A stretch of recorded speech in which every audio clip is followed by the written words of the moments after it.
Good day everyone, my name is Ibrahim Olagoke. Welcome to another chemistry class. Today we'll be taking chemical reactions, and the outline for our study for today goes thus: the rate of chemical reaction, which is kinetics, and it deals with the reaction, that's how quickly products are formed or reactants are converted. Thermodynamics, which involves the change in energy that occurs in a chemical reaction.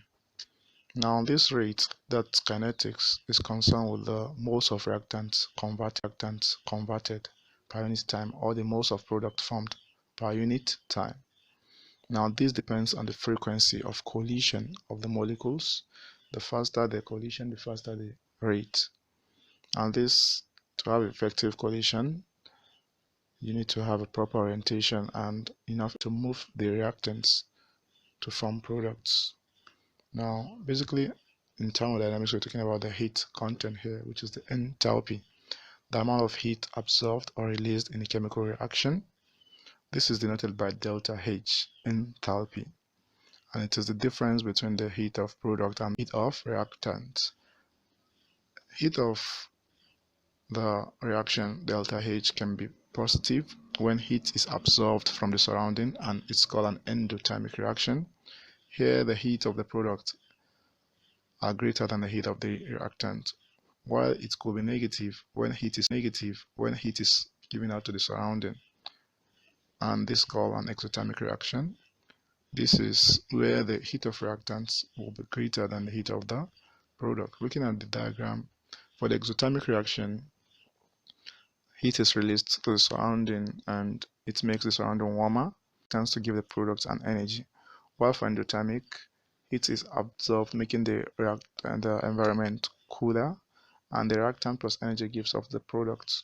Now, the minimum energy required to move the reactant to give the product is called the activation energy.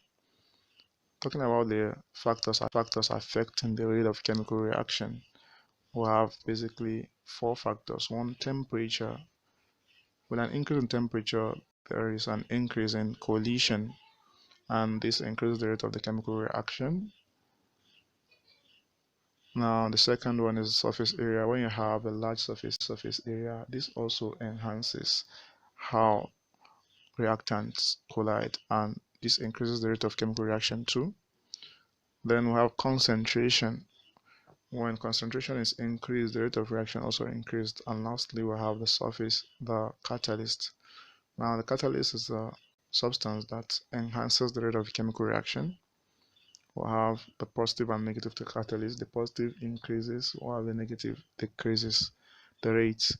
Now, the homogeneous catalyst is present in the same phase as the reactant molecules, while the heterogeneous is present in a different phase than the reactant molecule. The basic function here is the catalyst reduces the activation energy. Like you can see in the diagrams, there's a dotted line on the energy diagram. That dotted line is the decrease in the activation energy, hence reduce the time for the reaction to proceed. So basically, catalyst reduces the time, reduces the rate of the chemical reaction. Now, the energy is the capacity to do work, and it could be in potential energy, kinetic energy, or thermal energy. Now, that's what we're concerned with here. That's heat energy released or absorbed during the process. The unit here is joules, and it concerns the bond breaking and bond making. The instrument used in measuring this heat is called the calorimeter, and a typical example is when you are reacting two molecules of hydrogen and a molecule of oxygen to form water. There's a bond breaking in hydrogen and oxygen, while a new bond is formed in water.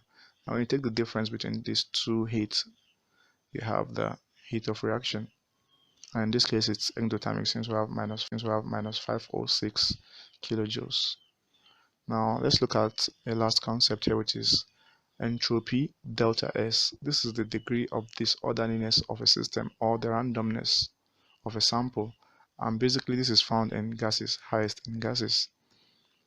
gases have, while solid have a low entropy because of the randomness.